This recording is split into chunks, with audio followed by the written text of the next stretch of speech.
ಬಿಟ್ಟುಕೊಡಲ್ವಾ ಮಾಜಿ ಸಿಎಂ ಸಿದ್ದರಾಮಯ್ಯ? ಮಾಜಿ ಸಿಎಂ ಆದ್ರೂ ಕಾವೇರಿಯಲ್ಲೇ ವಾಸ್ತವ್ಯ ಇದ್ದಾರೆ. ಕಾವೇರಿಯಲ್ಲೇ ವಾಸ್ತವ್ಯ ಇರ್ತಾರ. ಪರ್ಯಾಯ ವ್ಯವಸ್ಥೆಗೆ ಸಿಎಂ ಡಿಕೆ ಶಿವಕುಮಾರ್ ಸಿದ್ಧತೆಯನ್ನ ಮಾಡಿಕೊಳ್ತಾ ಇದ್ದಾರೆ. ಈಗ ಸಿದ್ದರಾಮಯ್ಯ ಅವರು ಮುಖ್ಯಮಂತ್ರಿಯಾಗಿ ಈಗ ಅಧಿಕಾರ ಇಲ್ಲ, ಆದ್ರೂ ಕೂಡ ಕಾವೇರಿಯಲ್ಲೇ ವಾಸ್ತವ್ಯವನ್ನ ತಾವು ತೆಗೆದುಕೊಳ್ಳುವ ನಿರ್ಧಾರವನ್ನ ಮಾಡಿಕೊಂಡಿದ್ದಾರೆ. ಅದರಲ್ಲಿ ಕೆಜೆ ಜಾರ್ಜ್ ಅಥವಾ ಯತೀಂದ್ರ ಇವರ ಹೆಸರಲ್ಲಿ ನಿವಾಸವನ್ನ ಪಡೆಯಲು ಪ್ಲಾನ್ ಅನ್ನ ಮಾಡಿಕೊಂಡಿದ್ದಾರೆ. ಕಾವೇರಿಯಲ್ಲೇ ವಾಸ್ತವ್ಯವಿರಲು ಸಿದ್ದು ನಿರ್ಧಾರವನ್ನ ಕೈಗೊಂಡಿದ್ದು, ಇದೇ ಕಾರಣಕ್ಕಾಗಿ K K guest house, Kumara Krupa guest ಹೌಸ್ನತ್ತ DK Shivakumar ಒಲವನ್ನ ತೋರಿಸಿದಾರ, ಅಲ್ಲಿ ಇರುವಂತಹ ಪ್ಲಾನ್ ಮಾಡಿಕೊಂಡಿದ್ದಾರೆ. ಕೆಕೆ ಗೆಸ್ಟ್ ಹೌಸ್ನಲ್ಲಿ ವಾಸ್ತವ್ಯಕ್ಕೆ ಡಿಕೆಶಿ ಸಿದ್ಧತೆಯನ್ನ ಮಾಡಿಕೊಂಡಿದ್ದು, ಪಾರಂಪರಿಕ ಕಟ್ಟಡ ಸರ್ಕಾರಿ ನಿವಾಸ ಮಾಡಲು ಪ್ಲಾನ್ ಅನ್ನ ಮಾಡಿಕೊಂಡಿದ್ದಾರೆ. ಸಿಎಂ ಸರ್ಕಾರಿ ನಿವಾಸ ಮಾಡೋದಕ್ಕೆ ಡಿಕೆಶಿ ಪ್ಲಾನ್ ಅನ್ನ ಮಾಡಿಕೊಂಡಿದ್ದು, ಆದ್ರೆ ಇಲ್ಲಿ ಇರುವಂತಹ ಪ್ರಶ್ನೆ, ಮಾಜಿ ಆದ್ರೂ ಕೂಡ ಯಾಕೆ ಬಿಟ್ಟುಕೊಡ್ತಾ ಇಲ್ಲ ಕಾವೇರಿ ನಿವಾಸ? ಸಿದ್ದರಾಮಯ್ಯ ಅವರು ಬಿಟ್ಟು ಕೊಡದೇ ಇರೋದು ಎಷ್ಟರ ಮಟ್ಟಿಗೆ ಸರಿ? ಬದಲಾವಣೆ ಆದಾಗ್ಲೆಲ್ಲ ಈ ಸಂಪ್ರದಾಯ ಸರಿನಾ? ಕುರ್ಚಿಯಿಂದ ಇಳಿದ್ರೂ ಅದೇ ನಿವಾಸದ ಹಂಬಲ ಯಾಕೆ ಅನ್ನುವಂತಹ ಪ್ರಶ್ನೆ ಇದೆ. ಈ ಹಿಂದೆ ಕೂಡ ಇಂಥದ್ದೇ ರೀತಿಯಾದಂತಹ ಒಂದು ಬೆಳವಣಿಗೆಗಳಾಗಿದ್ದನ್ನು ನಾವು ನೆನಪಿಸಿಕೊಳ್ಬಹುದು. ಅದು ಸಮ್ಮಿಶ್ರ ಸರ್ಕಾರದ ಅವಧಿಯಲ್ಲಿ ಕೂಡ ಸಿದ್ದರಾಮಯ್ಯ ಕಾವೇರಿ ನಿವಾಸವನ್ನ ಬಿಟ್ಟುಕೊಟ್ಟಿರಲಿಲ್ಲ. ಕುಮಾರಸ್ವಾಮಿ ಅವರು ಆಗ ಸಿಎಂ ಆಗಿದ್ರು. ಆ ಸಂದರ್ಭದಲ್ಲೂ ಕೂಡ ಸಿದ್ದರಾಮಯ್ಯ ಅವರು ಇಲ್ಲೇ ಇದ್ರು. ಅಂದು ಕೂಡ ಜಾರ್ಜ್ ಹೆಸರಲ್ಲೇ ಸಿದ್ದರಾಮಯ್ಯ ಕಾವೇರಿ ನಿವಾಸ ಪಡೆದು ಅಲ್ಲೇ ವಾಸ್ತವ್ಯ ಹೂಡಿದ್ರು. ಇದೀಗ ಸಿದ್ದರಾಮಯ್ಯ ಅವರಿಗೆ ಗೌರವ ಸೂಚಕವಾಗಿ ಕಾವೇರಿ ನಿವಾಸ ಬಿಟ್ಟುಕೊಡಲು ಡಿಕೆ ಶಿವಕುಮಾರ್ ನಿರ್ಧರಿಸಿದ್ದಾರೆ ಎನ್ನಲಾಗಿದೆ. ಕಾವೇರಿಯಲ್ಲೇ ವಾಸ್ತವ್ಯವಿರಲು ಸಿದ್ದರಾಮಯ್ಯ ನಿರ್ಧಾರವನ್ನ ಮಾಡಿದ್ದಾರೆ. ಈಗಾಗಲೇ ಸಿಎಂ ಕುರ್ಚಿಯಿಂದ ಇಳಿದಿದ್ದಾರೆ, ಆದ್ರೂ ಕೂಡ ಕಾವೇರಿ ನಿವಾಸ ಯಾಕೆ? ಈ ಒಂದು ಕಾವೇರಿ ನಿವಾಸದಲ್ಲೇ ವಾಸ್ತವ್ಯ ಹೂಡಬೇಕು ಅನ್ನುವಂತಹ ತೀರ್ಮಾನ ಯಾಕೆ? ಈ ಹಿಂದೆ ಕೂಡ ಕುಮಾರಸ್ವಾಮಿ ಅವರು ಸಿಎಂ ಆಗಿದ್ದಂತಹ ಸಂದರ್ಭದಲ್ಲೂ ಕೂಡ ಸಿದ್ದರಾಮಯ್ಯ ಅವರು ಕಾವೇರಿ ನಿವಾಸದಲ್ಲಿ ವಾಸ್ತವ್ಯ ಹೂಡಿದ್ರು. ಈ ಸಲ ಅಷ್ಟೇ ಡಿಕೆ ಶಿವಕುಮಾರ್ ಅವರಿಗೆ ಈಗ ಅಧಿಕಾರ ಹಂಚಿಕೆ ಆಗಿದೆ. ಅವರು ಪ್ರಮಾಣ ವಚನವನ್ನ ಮುಖ್ಯಮಂತ್ರಿಯಾಗಿ ತೆಗೆದುಕೊಂಡಿದ್ದಾರೆ. ಆದರೆ ಕಾವೇರಿ ನಿವಾಸದಲ್ಲಿ ಮುಖ್ಯಮಂತ್ರಿ ಇರಬೇಕು. ಆದರೆ ಈಗ ಸಿದ್ದರಾಮಯ್ಯ ಅವರೇ ಅಲ್ಲೇ ಕಂಟಿನ್ಯೂ ಮಾಡುವಂತಹ ಒಂದು ನಿರ್ಧಾರವನ್ನ ಕೈಗೊಂಡಿದ್ದಾರೆ. ಇದೇ ವಿಚಾರಕ್ಕೆ ಸಂಬಂಧಪಟ್ಟ ಹಾಗೆ ಇನ್ನಷ್ಟು ಡೀಟೇಲ್ಸ್ ಕೊಡೋದಕ್ಕೆ ನಮ್ಮ ರಿಪೋರ್ಟರ್ ಹೆಬ್ಬಾಕ ತಿಮ್ಮೇಗೌಡರು ನೇರ ಸಂಪರ್ಕದಲ್ಲಿ ಜಾಯ್ನ್ ಆಗಿದ್ದಾರೆ.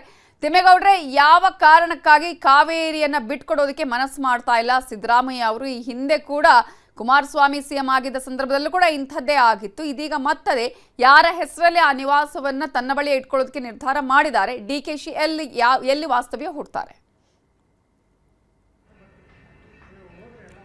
ನವಿತಾಜನ್, ಬಹಳ ಮುಖ್ಯವಾಗಿ ಮಾಜಿ ಮುಖ್ಯಮಂತ್ರಿ ಸಿದ್ದರಾಮಯ್ಯನವರು ಎರಡು ಆಪ್ಷನ್ಗಳನ್ನು ಇಟ್ಕೊಂಡು ಇದೀಗ ಕಾವೇರಿ ನಿವಾಸವನ್ನ ತಮಗೆ ಪಡ್ಕೊಳ್ಳೋದಕ್ಕೆ ಮುಂದಾಗಿದ್ದಾರೆ ಅಂತ ಹೇಳಲಾಗ್ತದೆ. ನಂಬರ್ 1, ತಮ್ಮ ಪುತ್ರ ಸಚಿವ ಡಾಕ್ಟರ್ ಯತೀಂದ್ರ ಸಿದ್ದರಾಮಯ್ಯನವರು ನಗರಾಭಿವೃದ್ಧಿ ಸಚಿವರು, ಅವ್ರಿಗೆ ಕ್ಯಾಬಿನೆಟ್ ದರ್ಜೆಯ ಸಚಿವ ಸ್ಥಾನ ನೀಡಿರ್ತಕ್ಕಂಥ ಹಿನ್ನೆಲೆಯಲ್ಲಿ ಅವರಿಗೆ ಆ ಒಂದು ಕಾವೇರಿ ನಿವಾಸವನ್ನು ಅಲರ್ಟ್ ಮಾಡಿಸ್ಕೊಂಡು ಕಾವೇರಿ ನಿವಾಸದಲ್ಲಿ ಉಳಿಯೋದಕ್ಕೆ ಒಂದು ಆಪ್ಷನ್ ಇದೆ. ಒಂದು ವೇಳೆ ಸಂಪುಟ ಸದಸ್ಯರೇನಾದರೂ ತಕರಾರನ್ನು ತೆಗೆದಿದ್ದೇ ಆಗಿದ್ದಲ್ಲಿ ಹಿರಿಯ ಸಚಿವರಾಗಿರ್ತಕ್ಕಂಥ ತಮ್ಮ ಆಪ್ತ ವಲಯದಲ್ಲಿ ಗುರುತಿಸಿಕೊಂಡಿರ್ತಕ್ಕಂಥ ಇಂಧನ ಸಚಿವ ಕೆಜೆ ಜಾರ್ಜ್ ಅವ್ರಿಗೆ ಆ ಒಂದು ನಿವಾಸವನ್ನು ಅಲರ್ಟ್ ಮಾಡಿಸ್ಕೊಂಡು ಆ ಒಂದು ಕಾವೇರಿ ನಿವಾಸದಲ್ಲೇ ಉಳಿಯೋದಕ್ಕೆ ಮಾಜಿ ಮುಖ್ಯಮಂತ್ರಿ ಸಿದ್ದರಾಮಯ್ಯನವರು ಒಂದು ಚಿಂತನೆಯನ್ನು ನಡೆಸಿದ್ದಾರೆ. ಅದಕ್ಕೊಂದು ಪ್ಲಾನ್ ಅನ್ನು ಮಾಡ್ಕೊಂಡಿದ್ದಾರೆ ಅಂತ ಹೇಳಲಾಗ್ತಾ ಇದೆ. ಇನ್ನುಳಿದಂತೆ ಕಾವೇರಿ ನಿವಾಸವನ್ನ ಹಠಕ್ಕೆ ಬಿದ್ದು ಪಡ್ಕೊಳ್ಳೋದಕ್ಕೂ ಕೂಡ ಸಿಎಂ ಡಿಕೆ ಶಿವಕುಮಾರ್ ಅವರು ಮುಂದಾಗಿಲ್ಲ ಅಂತ ಹೇಳಲಾಗ್ತಾ ಇದೆ. ಯಾಕಂತ ಹೇಳಿದ್ರೆ ಈ ಹಂತದಲ್ಲೇನಾದರೂ ಸಿಎಂ ಸಿದ್ದರಾಮಯ್ಯನವ್ರಿಗೆ ವಿರುದ್ಧ ಏನೋ ಹಠಕ್ಕೆ ಬಿದ್ದು ಆ ಒಂದು ಕಾವೇರಿ ನಿವಾಸವನ್ನು ಪಡ್ಕೊಂಡಿದ್ದೇ ಆಗಿದ್ದಲ್ಲಿ ಅದು ಸಹಜವಾಗಿ ಸಿಎಂ ಮಾಜಿ ಮುಖ್ಯಮಂತ್ರಿ ಸಿದ್ದರಾಮಯ್ಯನವರ ಅಭಿಮಾನಿಗಳಲ್ಲಿ ಮತ್ತೊಂದು ಕಡೆಗೆ ಮಾಜಿ ಮುಖ್ಯಮಂತ್ರಿ ಸಿದ್ದರಾಮಯ್ಯನವರ ಆಕ್ರೋಶಕ್ಕೂ ಕೂಡ ಗುರಿ ಆಗ್ಬೋದು, ಅಸಮಾಧಾನಕ್ಕೂ ಕೂಡ ಗುರಿ ಆಗ್ಬೋದು. ಮತ್ತೊಂದು ಕಡೆಗೆ ಇದೇ ವಿಚಾರವಾಗಿ ಒಂದು ರೀತಿ ಕಂದಕ ಏರ್ಪಟ್ಟು ತಮ್ಮ ಸಿಎಂ ಕುರ್ಚಿಗೆ ಕಂಟಕ ಆದ್ರೂ ಆಗ್ಬೋದು ಅನ್ನುವಂಥ ಒಂದು ಆತಂಕ ಸಹಜವಾಗಿ ಡಿಕೆ ಶಿವಕುಮಾರ್ ಅವರಿಗೆ ಇದ್ದಂತೆ ಕಾಣಿಸ್ತಾ ಇದೆ. ಸೊ ಹೀಗಾಗಿ ಅದ್ಯಾವುದರ ಗೋಜಿಗೆ ಹೋಗದಂತೆ ಇದೀಗ ಕುಮಾರ ಕೃಪಾ ಗೆಸ್ಟ್ ಹೌಸ್ ನಲ್ಲಿ ಇರ್ತಕ್ಕಂಥ ಹಳೆ ಕಲ್ ಬಿಲ್ಡಿಂಗ್ ಏನಿದೆ, ಆ ಒಂದು ಕಲ್ ಬಿಲ್ಡಿಂಗ್ ಅನ್ನೇ ಸರ್ಕಾರಿ ವಸತಿ ಗೃಹವನ್ನಾಗಿ ಮಾಡ್ಕೊಳ್ಳೋದಕ್ಕೆ ಡಿಕೆ ಶಿವಕುಮಾರ್ ಅವರು ಒಂದು ಆಲೋಚನೆಯನ್ನ ಮಾಡಿದ್ದಾರೆ, ಅಂಥದ್ದೊಂದು ನಿರ್ಧಾರಕ್ಕೆ ಬಂದಿದ್ದಾರೆ ಅಂತ ಹೇಳಲಾಗ್ತದೆ. ಇದಕ್ಕೆ ಸಂಬಂಧಪಟ್ಟಂತೆಯೇ ಡಿಕೆ ಶಿವಕುಮಾರ್ ಅವರ ಆಪ್ತ ವಲಯದಲ್ಲಿ ಗುರುತಿಸಿಕೊಂಡಿರ್ತಕ್ಕಂಥ ಜ್ಯೋತಿಷಿಗಳು ಕೂಡ ಸಲಹೆಯನ್ನು ಕೊಟ್ಟಿದ್ದಾರೆ ಅಂತ ಹೇಳಲಾಗ್ತದೆ. ಸೊ ಹೀಗಾಗಿ ಕುಮಾರ ಕೃಪಾ ಗೆಸ್ಟ್ ಹೌಸ್ ನಲ್ಲಿ ಇರ್ತಕ್ಕಂಥ ಭವ್ಯವಾದ ಆಕರ್ಷಣೀಯವಾದಂಥ ಈ ಒಂದು ಕಲ್ ಬಿಲ್ಡಿಂಗ್ ಅನ್ನ ವಸತಿ ಗೃಹವನ್ನಾಗಿ ಮಾರ್ಪಾಡು ಮಾಡ್ಕೊಳ್ಳೋದಕ್ಕೆ, ನವೀಕರಣ ಮಾಡೋದಕ್ಕೆ ಇದೀಗ ತಮ್ಮ ಆಪ್ತರ ಜೊತೆ ವಿಚಾರವನ್ನು ಹಂಚ್ಕೊಂಡಿದ್ದಾರೆ ಅಂತ ಹೇಳಲಾಗ್ತದೆ. ಈ ಸಂಬಂಧವಾಗಿ ಯಾವ ರೀತಿಯಾಗಿ ನವೀಕರಣವನ್ನ ಮಾಡಬೇಕು, ಯಾವ ರೀತಿಯಾಗಿ ವಾಸ್ತು ಇರಬೇಕು ಅನ್ನುವಂಥ ನಿಟ್ಟಲ್ಲಿ ಇದೀಗ ಏನು ಜ್ಯೋತಿಷಿಗಳ ಜೊತೆ ತಮ್ಮ ಆಪ್ತರ ಜೊತೆ ಚರ್ಚೆಯನ್ನು ಮಾಡಿರ್ತಕ್ಕಂಥ ಡಿ ಕೆ ಶಿವಕುಮಾರ್ ಅವರು ಇದೀಗ PWD ಇಲಾಖೆ ಅಧಿಕಾರಿಗಳಿಗೆ ನವೀಕರಣಕ್ಕೆ ಸಂಬಂಧಪಟ್ಟಂತೆ ಒಂದು ಸೂಚನೆಯನ್ನು ಕೂಡ ಕೊಟ್ಟಿದ್ದಾರೆ ಅನ್ನುವಂಥ ಒಂದು ಮಾಹಿತಿ ತಕ್ಷಣಕ್ಕೆ ಲಭ್ಯ ಆಗಿರ್ತಕ್ಕಂಥದ್ದು. ಈ ಮೂಲಕವಾಗಿ ಡಿ ಕೆ ಶಿವಕುಮಾರ್ ಅವರು ಒಂದ್ ಕಡೆಗೆ ಎಚ್ಚರಿಕೆ ಹೆಜ್ಜೆಯನ್ನ ಇಟ್ಟಿದ್ರೆ, ಇತ್ತ ಮಾಜಿ ಮುಖ್ಯಮಂತ್ರಿ ಸಿದ್ದರಾಮಯ್ಯನವರು ಕಾವೇರಿ ನಿವಾಸದಲ್ಲೇ ಉಳ್ಕೊಂಡು ಇದೀಗ ತಮ್ಮ ರಾಜಕೀಯವಾದಂಥ ಒಂದು ಏನು ವರ್ಚಸ್ ಏನಿದೆ, ತಮ್ಮ ರಾಜಕೀಯವಾಗಿ ಏನು ಹಿಡಿತವನ್ನು ಸಾಧಿಸಿದ್ರೆ ಅದೇ ಹಿಡಿತವನ್ನು ಮುಂದುವರಿಸಬೇಕು. ಯಾಕಂತ ಹೇಳಿದ್ರೆ ಕಾವೇರಿ ನಿವಾಸ ಏನಿದೆ ಅದೊಂದು ರೀತಿ ವಿಧಾನಸೌಧಕ್ಕೆ ಹತ್ತಿರವಾದಂಥ ಒಂದು ನಿವಾಸ, ಹತ್ತಿರವಾದಂಥ ಒಂದು ಸ್ಥಳ. ಆ ಒಂದು ಕಾವೇರಿ ನಿವಾಸದಲ್ಲೇ CM ಸಿದ್ದರಾಮಯ್ಯನವರು ಅನೇಕವಾದಂಥ ರಾಜಕೀಯ ದಾಳಗಳನ್ನ ಉಳಿಸಿರ್ಬೋದು. ಮತ್ತೊಂದು ಕಡೆಗೆ ಬರುವಂಥ ಅಭಿಮಾನಿಗಳು ಶಾಸಕರನ್ನ ಭೇಟಿ ಮಾಡೋದಕ್ಕೆ ಸೂಕ್ತವಾದಂಥ ಒಂದು ಸ್ಥಳ, ವಿಶಾಲವಾಗಿದೆ. ಸೊ ಹೀಗಾಗಿ ಅಂಥದ್ದೊಂದು ನಿವಾಸವನ್ನ ನಾವು ಬಿಟ್ಕೊಡೋದು ಬೇಡ ಅನ್ನುವಂಥ ಒಂದು ನಿಟ್ಟಲ್ಲಿ ಸಿದ್ದರಾಮಯ್ಯನವರು ಇದ್ದಂತೆ ಕಾಣಿಸ್ತಾ ಇದೆ. ಸೊ ಹೀಗಾಗಿ ಡಿ ಕೆ ಶಿವಕುಮಾರ್ ಅವರು ಕೂಡ ಕಾವೇರಿ ನಿವಾಸವನ್ನು ಬಿಟ್ಕೊಟ್ಟು ಇದೀಗ ಕುಮಾರಕೃಪಾ ಗೆಸ್ಟ್ ಹೌಸ್ನಲ್ಲಿ ಇರ್ತಕ್ಕಂಥ ಕಲ್ ಬಿಲ್ಡಿಂಗ್ ಅನ್ನ ಪಡ್ಕೊಳ್ಳೋದಕ್ಕೆ ಮುಂದಾಗಿದ್ದಾರೆ ಅನ್ನುವಂಥ ಒಂದು ಮಾಹಿತಿ ಇದೀಗ ರಾಜಕೀಯ ವಲಯದಲ್ಲಿ ಚರ್ಚೆ ಆಗ್ತಾ ಇದೆ. ಈಗ ಡಿ ಕೆ ಶಿವಕುಮಾರ್ ಅವರ ಪದಗ್ರಹಣದ ಮುಂಚೆನೆ ಜ್ಯೋತಿಷಿಗಳು ಕೂಡ ಹೇಳ್ತಾ ಇದ್ರು, ಅವ್ರ KK ಗೆಸ್ಟ್ ಹೌಸ್ ನವೀಕರಣಕ್ಕೆ ನಾವು ಹೇಳಿದೀವಿ, ಡೋರ್ನ ವಿಚಾರ ಆಗಿರೋದು, ಸಜ್ಜೆಯ ವಿಚಾರ, ಹೀಗೆಲ್ಲವೂ ಕೂಡ. ಸೊ ಡಿ ಕೆ ಶಿವಕುಮಾರ್ ಅವರದ್ದೇ ಒಂದು ಇಚ್ಛೆಯ ಅನುಸಾರನ ಅಥವಾ ಸಿದ್ದರಾಮಯ್ಯ ಅವರು ಬಿಟ್ಕೊಡ್ತಾ ಇಲ್ಲ ಅನ್ನುವಂತಹ ಕಾರಣಕ್ಕಾಗ ಇಲ್ಲೇ ಹೇಗೆ ಅಂತ?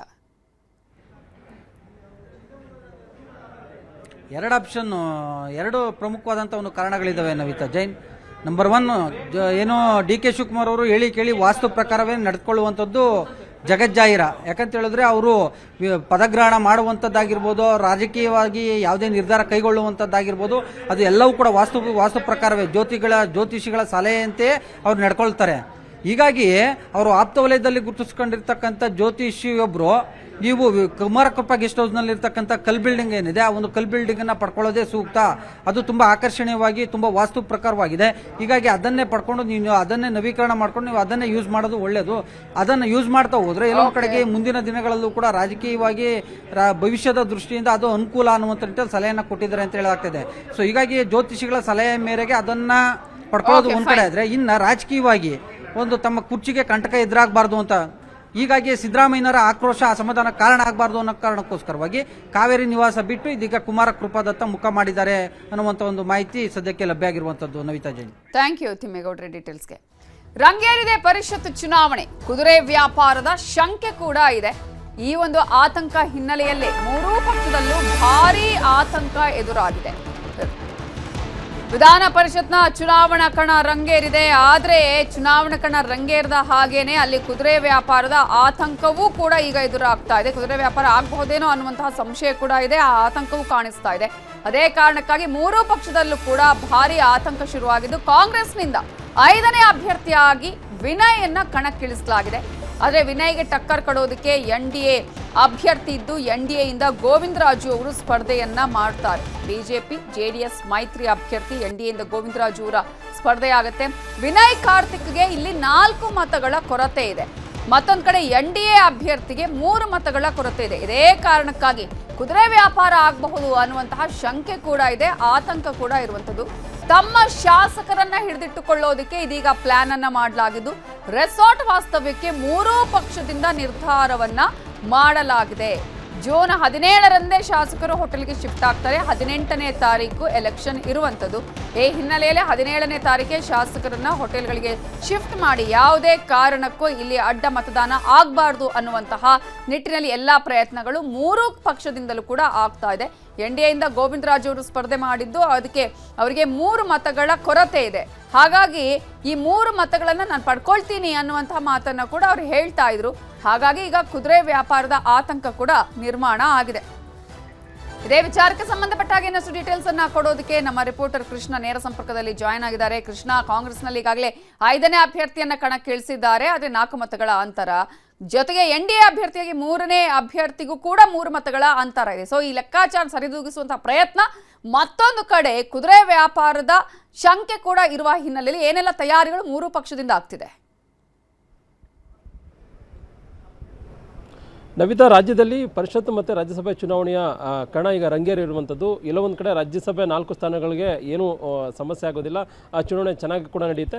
ಆದರೆ ಪರಿಷತ್ತಿನ 7 ಸ್ಥಾನಗಳಿಗೆ ಚುನಾವಣೆ ನಡೆದ ಸಂದರ್ಭದಲ್ಲಿ ಒಂದಷ್ಟು ಬೆಳವಣಿಗೆಗಳು ಆಗುವಂಥ ಈಗ ದಟ್ಟ ಚರ್ಚೆಗಳು ಈಗ ನಡೀತಾ ಇರುವಂಥದ್ದು ರಾಜಕೀಯ ವಲಯದಲ್ಲಿ. ಒಂದು ಕಡೆ ಈಗಾಗಲೇ 5ನೇ ಅಭ್ಯರ್ಥಿ ಅಂದರೆ ಕಾಂಗ್ರೆಸ್ಗೆ ಎಲ್ಲೊಂದು ಕಡೆ ಬಹುಮತ ಇಲ್ಲದೇ ಇದ್ರೂ ಕೂಡ, ಅಂದರೆ ಮತಗಳಿಕೆ ಇಲ್ಲದೇ ಇದ್ರೂ ಕೂಡ ಅದನ್ನು ಎಲ್ಲೊಂದು ಕಡೆ 5ನೇ ಅಭ್ಯರ್ಥಿಯನ್ನು ಕಾಂಗ್ರೆಸ್ ನಾಯಕರು ಕಣಕ್ಕಿಳಿಸಿದ್ದಾರೆ. ಹಾಗಾಗಿ ಎಲ್ಲೊಂದು ಕಡೆ ಮತಗಳು ಇನ್ನೂ ಕೂಡ ಬೇಕಾಗದಂಥ ಸಂದರ್ಭದಲ್ಲಿ ಆ ಒಂದು ಮತಗಳನ್ನು JDS ಪುಟಿಗೆ ಕೈ ಹಾಕುತ್ತಾ ಅನ್ನೊಂದು ಈಗ ಚರ್ಚೆ ಶುರುವಾಗಿರುವಂಥದ್ದು. ಅದಕ್ಕೆ ಪೂರಕವಾಗಿಯೇ ಮುಖ್ಯಮಂತ್ರಿ DK ಶಿವಕುಮಾರ್ ಅವರು ಈಗಾಗಲೇ ಚದುರಂಗದ ಒಂದು ಮಾತನ್ನು ಪ್ರಸ್ತಾಪವನ್ನು ಮಾಡಿದ್ದಾರೆ. ಈಗಾಗಲೇ ಅದರ ಚದುರಂಗದ ಆಟ ಆಡಬೇಕಾಗುತ್ತೆ ಅನ್ನೋ ಒಂದು ಮಾತನ್ನು ಹೇಳೋದ್ರ ಮುಖಾಂತರವಾಗಿ ಎಲ್ಲೊಂದು ಕಡೆ JDS ಬುಟ್ಟಿಗೆ ಕೈ ಹಾಕುವಂಥ ಒಂದು ಪರೋಕ್ಷವಾದಂಥ ಒಂದು ಸಂದೇಶವನ್ನು ಕೂಡ ಕೊಟ್ಟಿದ್ದಾರೆ. ಮತ್ತೊಂದು ಕಡೆ JDS ನಾಯಕರು ಕೂಡ ಬಹಳ ಎಚ್ಚರಿಕೆಯಿಂದ ಈಗಾಗಲೇ ನಡೆಯನ್ನು ತೋರಿರುವಂಥದ್ದು.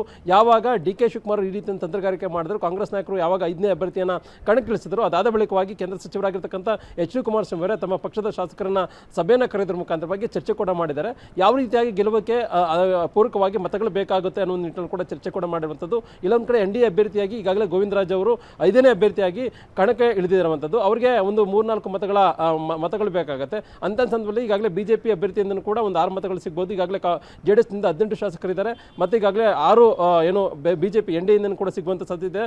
ಅದ್ರ ಜೊತೆಗೆ ಇನ್ನು ಉಳಿದಿರ್ತಕ್ಕಂಥ 3-4 ಮತಗಳು ಇಲ್ಲ ಒಂದು ಕಡೆ ಕಾಂಗ್ರೆಸ್ನಿಂದ ಆಡಳಿತ ಪಕ್ಷದ ಶಾಸಕರ ಮುಖಾಂತರವಾಗಿಯೇ ಇಲ್ಲ ಒಂದು ಕಡೆ ಅವರಿಂದ ಹಾಕಿಸ್ಕೊಳ್ಳುವಂತ ನಿಟ್ಟಿನಲ್ಲಿ ಈಗಾಗಲೇ ಗೋವಿಂದರಾಜ್ ಅವರು ಒಂದಷ್ಟು ತಂತ್ರಗಾರಿಕೆಯನ್ನು ಮಾಡಿದ್ದಾರೆ. ಅಂದರೆ ಅವರಿಂದ ಮತಗಳು ಸಿಗ್ಬೋದು ಅಥವಾ 2ನೇ ಪ್ರಾಶಸ್ತ್ಯದ ಮತಗಳು ಸಿಗ್ಬೋದು ಅನ್ನೋ ಕಾರಣಕ್ಕೋಸ್ಕರವಾಗಿ. ಮತ್ತೊಂದು ಕಡೆ ಯಾವುದೇ ಕಾರಣಕ್ಕೂ ಕೂಡ JDS ಮತಗಳು ಕಾಂಗ್ರೆಸ್ ಕಡೆ ವಾಲ್ದಂತೆ ಇಲ್ಲ ಒಂದು ಕಡೆ ಕಟ್ಟುನಿಟ್ಟಿನ ಒಂದು ರೀತಿ ತಂತ್ರಗಾರಿಕೆಯನ್ನು ಕೇಂದ್ರ ಸಚಿವರಾಗಿರ್ತಕ್ಕಂಥ HD ಕುಮಾರಸ್ವಾಮಿ ಮಾಡಿದ್ದಾರೆ ಅನ್ನುವಂಥದ್ದು. ಹಾಗಾಗಿನೇ 4ನೇ ಅಭ್ಯರ್ಥಿಯ ಒಂದು ಚುನಾವಣೆ ಏನಿದೆ ಅದು ಅತ್ಯಂತ ಮಹತ್ವವನ್ನು ಪಡ್ಕೊಂಡಿದೆ. ಕಾಂಗ್ರೆಸ್ ಅಭ್ಯರ್ಥಿ ವಿನಯ್ ಕಾರ್ತಿಕ್ ಅವರು ಗೆಲುವನ್ನು ಸಾಧಿಸ್ತಾರಾ ಅಥವಾ ಗೋವಿಂದರಾಜ್ ಅವರು ಗೆಲುವನ್ನು ಸಾಧಿಸ್ತಾರಾ ಅನ್ನೋ ಒಂದು ಪ್ರಶ್ನೆ ಇದೀಗ ಉದ್ಭವ ಆಗಿರುವಂಥದ್ದು. ಈ ಒಂದು 5ನೇ ಸ್ಥಾನದ ಅಭ್ಯರ್ಥಿ ಈಗ ಎಲ್ಲ ಒಂದು ಕಡೆ ಏನು 5ನೇ ಅಭ್ಯರ್ಥಿ ವಿನಯ್ ಕಾರ್ತಿಕ್ ಮತ್ತೆ ಗೋವಿಂದರಾಜ್ ಅವರು ಏನು ಸ್ಪರ್ಧೆ ಮಾಡಿದ್ದಾರೆ ನೇರ ಆ ಒಂದು ಚುನಾವಣೆ ಎಲ್ಲ ಒಂದು ಕಡೆ ಬರುವಂಥ ದಿನಗಳಲ್ಲಿ ಕೇಂದ್ರ ಸಚಿವರಾಗಿರ್ತಕ್ಕಂಥ HD ಕುಮಾರಸ್ವಾಮಿ ಮತ್ತೆ CM DK ಶಿವಕುಮಾರ್ ಅವರ ಒಂದು ರೀತಿ ದೊಡ್ಡ ಮಟ್ಟದ ಸಮರಕ್ಕೂ ಕೂಡ ಅದು ವೇದಿಕೆ ಆಗುವಂತಹ ಸಾಧ್ಯತೆ ಕೂಡ ಇರುವಂಥದ್ದು. ಈಗಾಗಲೇ NDA ಅಭ್ಯರ್ಥಿ BJP ಮತ್ತು JDS ನಾಯಕರು ಕೂಡ NDA ಮೈತ್ರಿ ಮಾಡ್ಕೊಂಡು ಅಭ್ಯರ್ಥಿಯನ್ನು ಕೂಡ ಕಣಕ್ಕಿಳಿಸ್ತಿದ್ದಾರೆ. 4 ಸ್ಥಾನಕ್ಕೇನು ಸಮಸ್ಯೆ ಇಲ್ಲ, ಅವರು ಕಾಂಗ್ರೆಸ್ನಿಂದನೂ ಕೂಡ ಆಯ್ಕೆ ಆಗ್ತಾರೆ. ಮತ್ತೊಂದು ಕಡೆ 2 ಸ್ಥಾನಗಳು ಕೂಡ BJP ಅವರು ಕೂಡ ಆಯ್ಕೆ ಆಗ್ತಾರೆ. ಇನ್ನು ಉಳಿದಿರ್ತಕ್ಕಂಥ ಒಂದು ಸ್ಥಾನ 7ನೇ ಅಭ್ಯರ್ಥಿ. ಹಾಗಾಗಿ ಆ ಒಂದು ಸ್ಥಾನಕ್ಕೆ ಅದನ್ನು ಪಡೆದುಕೊಳ್ಳುವಂಥ ನಿಟ್ಟಿನಲ್ಲಿ ಆಡಳಿತಾರೂಢ ಕಾಂಗ್ರೆಸ್ ಕೂಡ ತಂತ್ರಗಾರಿಕೆಯನ್ನು ಮಾಡಿದೆ. ಮತ್ತೊಂದು ಕಡೆ JDS ಅವರು ಕೂಡ ತಂತ್ರಗಾರಿಕೆಯನ್ನು ಮಾಡೋದ್ರ ಮುಖಾಂತರವಾಗಿ ಆ ಒಂದು ಸ್ಥಾನವನ್ನು ಪಡೆಯುವಂಥ ನಿಟ್ಟಿನಲ್ಲಿ ಕೂಡ ಈಗಾಗಲೇ ತಂತ್ರಗಾರಿಕೆಯನ್ನು ಮಾಡಿದ್ದಾರೆ. ಹಾಗಾಗಿನೇ ಯಾವಾಗ ಈ ಒಂದು ಚುನಾವಣೆ ಬರ್ತಾ ಇದೆ, ಜೂನ್ 18ನೇ ತಾರೀಕಿಗೆ ಒಂದು ಚುನಾವಣೆ ಕೂಡ ನಡೀತಾ ಇದೆ. ಹಾಗಾಗಿ ತಮ್ಮ ಪಕ್ಷದ ಶಾಸಕರನ್ನ ಎಲ್ಲ ಒಂದು ಕಡೆ ರಕ್ಷಣೆ ಮಾಡಬೇಕು ಅನ್ನೋ ಕಾರಣಕ್ಕೋಸ್ಕರವಾಗಿ 3 ಪಕ್ಷದ ನಾಯಕರು ಕೂಡ ತಂತ್ರಗಾರಿಕೆಯನ್ನು ಮಾಡಿದ್ದಾರೆ. ಒಂದು ಕಡೆ ಕಾಂಗ್ರೆಸ್ನ ಶಾಸಕರು ಕೂಡ ಜೂನ್ 17ನೇ ತಾರೀಕಿಗೆ ರೆಸಾರ್ಟ್ಗೆ ಶಿಫ್ಟ್ ಮಾಡುವಂಥ ನಿಟ್ಟಿನಲ್ಲಿ ಕಾಂಗ್ರೆಸ್ ನಾಯಕರು ಈಗಾಗಲೇ ಪ್ಲಾನ್ ಅನ್ನು ಮಾಡಿದ್ದಾರೆ. ಅದ್ರ ಜೊತೆಗೆ ಕಾಂಗ್ರೆಸ್ನ ಎಲ್ಲ ಒಂದು ಕಡೆ ಕುದುರೆ ವ್ಯಾಪಾರದ ಭೀತಿ ಕೂಡ JDS ಮತ್ತೆ BJP ಇರುವಂಥದ್ದು. ಹಾಗಾಗಿ BJPಯ ನಾಯಕರಾಗಿರ್ಬೋದು ಮತ್ತೊಂದು ಕಡೆ JDS ನಾಯಕರು ಕೂಡ ತಮ್ಮ ಪಕ್ಷದ ಶಾಸಕರನ್ನ ಆಡಳಿತಾರೂಢ ಕಾಂಗ್ರೆಸ್ನಿಂದ ತಪ್ಪಿಸುವಂಥ ನಿಟ್ಟಿನಲ್ಲಿ ಆ ಒಂದು ಶಾಸಕರನ್ನ ಇದೀಗ ರೆಸಾರ್ಟ್ಗೆ ಶಿಫ್ಟ್ ಮಾಡುವಂಥ ನಿಟ್ಟಿನಲ್ಲಿ ಅಂದರೆ ಜೂನ್ 17ನೇ ತಾರೀಕಂದೇ ಶಾಸಕರನ್ನ ರೆಸಾರ್ಟ್ಗೆ ಶಿಫ್ಟ್ ಮಾಡೋದ್ರ ಮುಖಾಂತರವಾಗಿ ಜೂನ್ 18ನೇ ತಾರೀಕು ಏನು ಚುನಾವಣೆ ನಡೆಯುತ್ತೆ ಅಂದರೆ ವಿಧಾನಸೌಧದಲ್ಲಿ ಈ ಒಂದು ಚುನಾವಣೆ ಕೂಡ ನಡೆಯುವಂಥದ್ದು. ಆ ಒಂದು ಚುನಾವಣೆಯ ದಿನನೇ ಶಾಸಕರನ್ನ ವಿಧಾನಸೌಧಕ್ಕೆ ಕರ್ಕೊಂಡು ಬರೋದ್ರ ಮುಖಾಂತರವಾಗಿ ಅಲ್ಲಿ ಮತವನ್ನು ಹಾಕುವಂಥ ನಿಟ್ಟಿನಲ್ಲಿ ಕೂಡ ಈಗಾಗಲೇ ಪ್ಲಾನ್ ಅನ್ನು ಕೂಡ ರೂಪಿಸಿರುವಂಥದ್ದು. ಹಾಗಾಗಿ ಸಾಕಷ್ಟು ಮಹತ್ವವನ್ನು ಪಡ್ಕೊಂಡಿದೆ ಪರಿಷತ್ನ ಸ್ಥಾನದ ಚುನಾವಣೆ ಅಂತ ಹೇಳ್ಬೋದು. 7 ಸ್ಥಾನಗಳಿಗೆ ಚುನಾವಣೆ ಕೂಡ ನಡೆದ್ರು. ಇಲ್ಲ ಒಂದು ಕಡೆ ಕಾಂಗ್ರೆಸ್ನ 4 ಸ್ಥಾನಗಳಿಗೆ ಆರಾಮಾಗಿ ಕಾಂಗ್ರೆಸ್ ಆಡಳಿತಾರೂಢ 4 ಸ್ಥಾನಗಳಲ್ಲಿ ಜಯಬೇರು ಕೂಡ ಆಗುತ್ತೆ. ಮತ್ತೊಂದು ಕಡೆ BJPಯಿಂದ ಕೂಡ 2 ಸ್ಥಾನ ಕೂಡ ಗೆಲುವನ್ನು ಕೂಡ ಸಾಧಿಸುತ್ತೆ. ಆದರೆ 7ನೇ ಅಭ್ಯರ್ಥಿಯ ಸ್ಥಾನಕ್ಕೆ 7ನೇ ಸ್ಥಾನಕ್ಕೆ ಏನು ಪೈಪೋಟಿ ನಡೀತಾ ಇದೆ. ಒಂದು ಕಡೆ JDS ಕೂಡ ಅಭ್ಯರ್ಥಿಗಳನ್ನು ಕಣಕ್ಕಿಳಿಸ್ತಿದ್ದಾರೆ. ಮತ್ತೊಂದು ಕಡೆ ಕಾಂಗ್ರೆಸ್ನಿಂದನೂ ಕೂಡ DK ಶಿವಕುಮಾರ್ ಆಪ್ತಾರೆ, ಬೇರೆ ಯಾರು ಅಲ್ಲ DK ಶಿವಕುಮಾರ್ ಆಪ್ತಾರೆ. ಹಾಗಾಗಿ DK ಶಿವಕುಮಾರ್ ಅವರೇ ಈಗ ಚದುರಂಗದ ಆಟಕ್ಕೆ ಇಳಿದಿರ್ತಕ್ಕಂಥ ಸಂದರ್ಭದಲ್ಲಿ ಏನು ಬೇಕಾದರೂ ಆಗ್ಬೋದು. ಆ ಒಂದು ಲೆಕ್ಕಾಚಾರದ ಆದ್ಮೇಲೆ ಎಲ್ಲೊಂದು ಕಡೆ ಈ ಒಂದು ಚುನಾವಣೆ ಆಗ್ಬೋದು ಅನ್ನೋದು ಚರ್ಚೆ ಈಗ ರಾಜ್ಯದಲ್ಲಿ ಕೇಳಿ ಬರ್ತಿರುವಂಥದ್ದು. ಥ್ಯಾಂಕ್ ಯು ಕೃಷ್ಣ ಡೀಟೇಲ್ಸ್ಗೆ. ಕಾಲೇಜು ವಿದ್ಯಾರ್ಥಿನಿ ಮೇಲೆ ಅತ್ಯಾಚಾರದ ಯತ್ನ ಮಾಡಿರುವ ಪ್ರಕರಣಕ್ಕೆ ಸಂಬಂಧಪಟ್ಟ ಹಾಗೆ ವಿಚಾರಣೆಯ ವೇಳೆ ರೇಪ್ ಆಗಿರೋದು ಬೆಳಕಿಗೆ ಬಂದಿದೆ. ಬೆಂಗಳೂರಿನ ಪಟ್ಟಂದೂರು ಅಗ್ರಹಾರದಲ್ಲಿ ಘಟನೆ ನಡೆದಿದೆ. ವಿದ್ಯಾರ್ಥಿನಿಯ ಮೇಲೆ ಅತ್ಯಾಚಾರದ ಯತ್ನ ಆಗಿತ್ತು ಅನ್ನುವಂತಹ ಪ್ರಕರಣದಲ್ಲಿ ಈಗ ವಿಚಾರಣೆಯ ವೇಳೆ ಅತ್ಯಾಚಾರ ಆಗಿರೋದು ಬೆಳಕಿಗೆ ಬಂದಿದೆ. PG ಬಳಿಯಿಂದ ಎತ್ತೊಯ್ದು ಶೆಡ್ನಲ್ಲಿ ಅತ್ಯಾಚಾರವನ್ನ ಎಸಗಲಾಗಿದೆ. ಯುವತಿಯನ್ನ ಪ್ರಜ್ಞೆ ತಪ್ಪಿಸಿ ಶೆಡ್ನಲ್ಲಿ ರೇಪ್ ಮಾಡಿದ್ದು. ವೈದ್ಯಕೀಯ ವರದಿಯಲ್ಲಿ ಆಕೆಯ ಮೇಲೆ ಅತ್ಯಾಚಾರ ಆಗಿರೋದ್ರ ಬಗ್ಗೆ ಕೂಡ ರಿಪೋರ್ಟ್ನಲ್ಲಿ ದಾಖಲಾಗಿದೆ.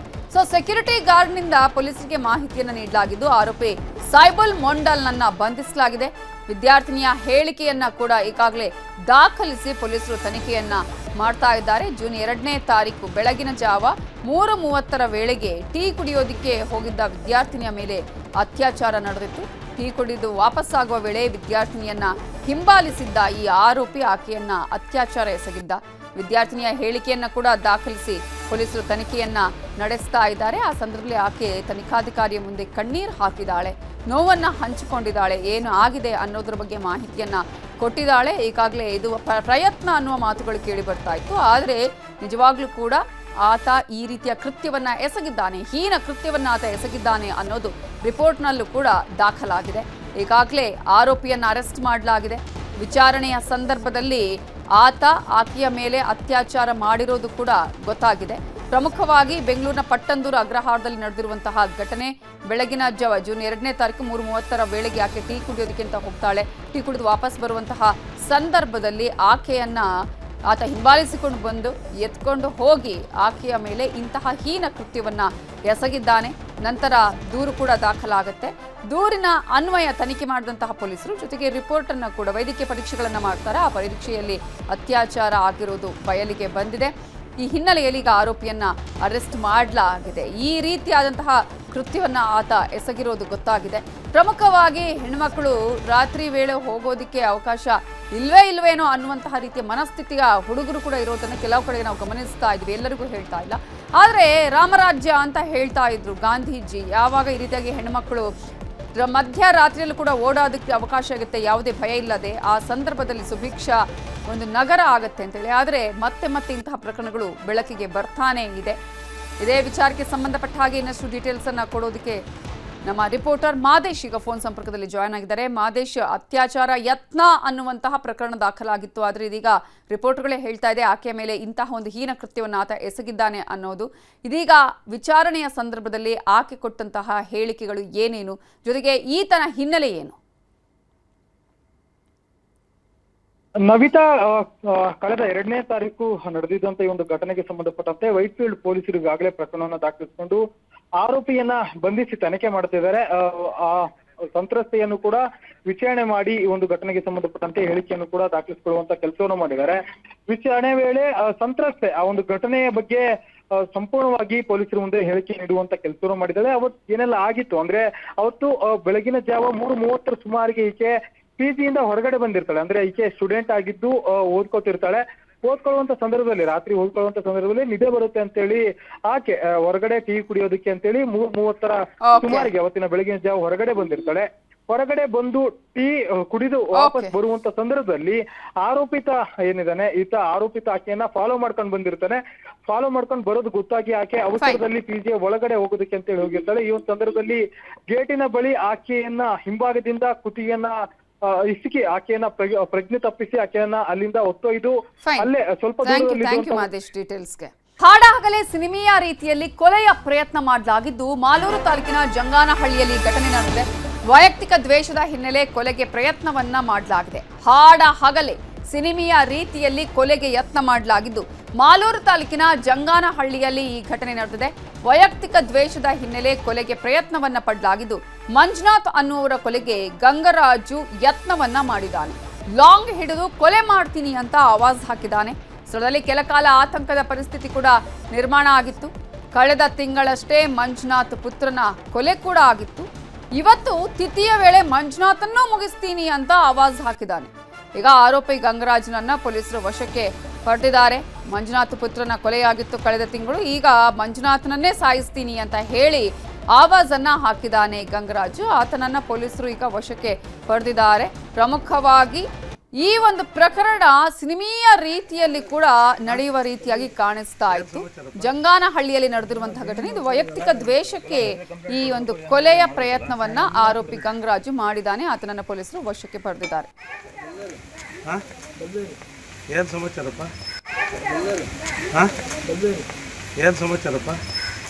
ಎಲ್ಲ ಜಮೀನು ನೋಡ್ಕೊಂಡು ಗಲಾಟೆ ಆಗಿತ್ತು. ಗಲಾಟೆ ಇದ್ರೆ ಕಂಪ್ಲೇಂಟ್ ಕೊಡಬೇಕು, ಏನೋ ಇದ್ರೆ ಮಾಡಬೇಕಲ್ಲ ಸರ್. ಎಲ್ಲ ಕೊಟ್ಟಿದ್ದು ಸರ್. ಡೈರೆಕ್ಟಾಗಿ ಅಲ್ಲೇ ಇದ್ರ ಮೇಲೆ ಗಾಡಿ ಮೇಲೆ ಮಕ್ಕಳಿಗೆ ಕಡೆ ಎತ್ಕೊಂಬೋಣ. ಇಲ್ಲ ಈ ಗಲಾಟೆ ಇದಾಗಿ ಇಲ್ಲೇ ಮನೆ ಹತ್ರ ನೋಡಿ ನೋಡಿ ಇತ್ತನೆ ಬಂದು ಕೇಳಿದ್ದಾರೆ. ಇತ್ತನೆ ಡೈರೆಕ್ಟಾಗಿ ಇತ್ತನೆ ಕಡೆ ಹೇಳಪ್ಪ ಅದೇನದು. ನನ್ನ ಮಗನ ಕೊಲೆ ಆಗಿವೆ. ಹೋದ ತಿಂಗಳು 9ನೇ ತಾರೀಕು ಕೊಲೆ ಆಯಿತು. ಇವತ್ತು 1 ತಿಂಗಳು ಪೂಜೆ ಇತ್ತು. ಪೂಜೆ ಮುಗಿಸ್ಕೊಂಡು ಇಲ್ಲಿಗೆ ಬಂದು ನಾವು ಮನೆಯಲ್ಲಿದ್ವಿ. ಇವರು ತೋಟದ ಹತ್ರನೇ ಇದ್ದರು ಮಂಜು.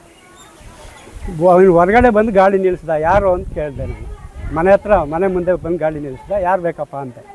ಮಂಜು ಬೇಕು ಅಂದ. ಮಂಜು ಇಲ್ಲ, ತೋಟದ ಹತ್ರ ಇದ್ದಾರೆ ಅಂತ ಹೇಳಿದೆ. ತೋಟದ ಹತ್ರ ಇದ್ದಾರೆ ಅಂತ ಹೇಳಿದ್ರೆ ಅಲ್ಲೇ ಹೋಗಪ್ಪ ಅಂತ ಕೇಳಿದೆ. ಅದೇನೋ ಕೆಟ್ಟ ಮಾತು ಬೆಳೆಸ್ದ. ಯಾಕೆ ಅಂತ ಕೇಳಿದ್ರೆ ಅವಾಗ ನಮ್ಮಪ್ಪಗೇನೋ ಕೆಡಕ್ ಮಾಡಿಸ್ಬಿಟ್ಟಿದ್ದಾನೆ ಹೊಲದಲ್ಲಿ. ನಮ್ಮಪ್ಪ 15 ದಿವಸದಿಂದ ಮಲ್ಕೊಂಡಿದ್ದಾನೆ, ಅವನ್ನ ಕತ್ತರಿಸಾಕ್ಬೇಕು ಇವಾಗ ಅಂತ ಲಾಂಗ್ಗಳು ಎತ್ಕೊಂಡ್ಬಂದಿದ್ದಾನೆ. 2, ಒಂದು ಮಚ್ಚು ಒಂದು ಲಾಂಗು. ಅವನ ಜೊತೆ ಯಾರೋ ಬಂದಿದ್ದಾರೆ, ಅವ್ರಿನ್ ಮನೆ ಹತ್ರ ಬರಲಿಲ್ಲ. ಕೊಲೆ ಮಾಡೋಕ್ಕೆ ಬಂದಿಲ್ಲ, ಕೊಲೆ ಮಾಡ್ತೀನಿ ಅಂತ ಹೇಳ್ದ. ಈಗ ಪೊಲೀಸರು ಬಂದು ಒಂದು ಮಚ್ಚು ಒಂದು ಲಾಂಗು ಮತ್ತೆ ಅವ್ರನ್ನ ಕರ್ಕೊಂಡು ಹೋಗಿದ್ದಾರೆ. ಇದೇ ವಿಚಾರಕ್ಕೆ ಸಂಬಂಧಪಟ್ಟ ಹಾಗೆ ಇನ್ನಷ್ಟು ಡೀಟೇಲ್ಸ್ ಅನ್ನ ಕೊಡೋದಕ್ಕೆ ನಮ್ಮ ರಿಪೋರ್ಟರ್ ರಘುರಾಜ್ ಈಗ ಫೋನ್ ಸಂಪರ್ಕದಲ್ಲಿ ಜಾಯ್ನ್ ಆಗಿದ್ದಾರೆ. ರಘುರಾಜ್, ಈಗ ಒಂದು ಕೊಲೆ ಆಗಿದೆ, ಮತ್ತೆ ಇನ್ನೊಂದು ಕೊಲೆ ಮಾಡೋದಕ್ಕೂ ಕೂಡ ಈತ ಪ್ರಯತ್ನವನ್ನ ಪಟ್ಟಿದ್ದ. ಏನು ವೈಯಕ್ತಿಕ ದ್ವೇಷ ಅಂದ್ರೆ ಹೇಗೆ, ಏನು ಅಂತ ಹೇಳಿ? ಖಂಡಿತ ನವಿತಾ, ಈ ಒಂದು ಕುಟುಂಬಕ್ಕೆ ಈಗಾಗಲೇ ಶೋಕಸಾಗರದಲ್ಲಿ ಒಂದು ಕುಟುಂಬ ಇರತಕ್ಕಂಥದ್ದು. ಕಳೆದ 1 ತಿಂಗಳ ಹಿಂದೆ ಈ ಒಂದು ಏನು ಮಂಜುನಾಥ್ ಅವರ ಪುತ್ರ ಆಗಿರ್ತಕ್ಕಂಥ ಪುರುಷೋತ್ತಮ್ ಕೊಲೆಯಾಗಿದ್ರು. ಈ ಒಂದು ಶೋಕಸಾಗರದ ಕುಟುಂಬ ಇವತ್ತು ತಿಥಿಯನ್ನ ಒಂದು ಆಚರಣೆ ಮಾಡ್ತಾ ಇದ್ರು. ಆದ್ರೆ ಇದೇ ಒಂದು ಮನೆಯಲ್ಲಿರ್ತಕ್ಕಂಥ ಮಂಜುನಾಥ್ ಎಂಬುವರನ್ನ ಕೊಲೆ ಮಾಡಬೇಕು ಅಂತಕ್ಕಂಥ ನಿಟ್ಟಿನಲ್ಲಿ ಇವತ್ತು 2 ಲಾಂಗ್ಗಳನ್ನ ತೆಗೆದುಕೊಂಡು ಗಂಗರಾಜು ಎಂಬಂತಹ ವ್ಯಕ್ತಿ ಮನೆಯ ಎದುರಿಗೆ ಬಂದು ಮಂಜುನಾಥ್ ಎಲ್ಲಿ ಅವರನ್ನ ನಾನು ಕೊಲೆ ಮಾಡಬೇಕು ಅಂತಕ್ಕಂಥ ನಿಟ್ಟಿನಲ್ಲಿ ಒಂದು ಧಮಕಿಯನ್ನು ಹಾಕಿರ್ತಕ್ಕಂಥದ್ದು.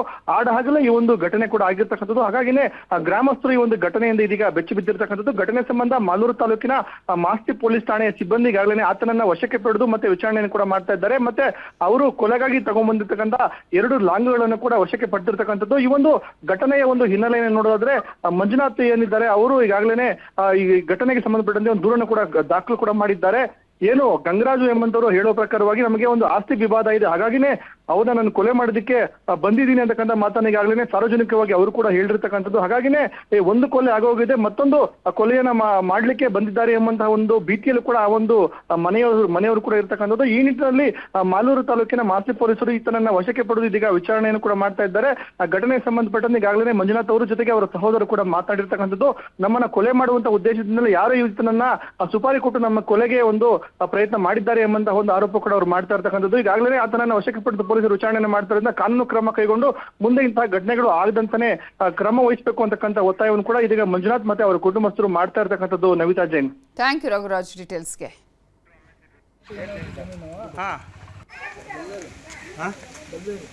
ಏನು ಸಮಾಚಾರಪ್ಪ? ಜಮೀನು ಗಲಾಟೆ ಆಗಿತ್ತು. ಗಲಾಟೆ ಇದ್ರೆ ಕಂಪ್ಲೇಂಟ್ ಕೊಡಬೇಕು, ಏನೋ ಇದ್ರೆ ಮಾಡಬೇಕಲ್ಲ ಸರ್. ಎಲ್ಲ ಕೊಟ್ಟಿದ್ದು ಸರ್.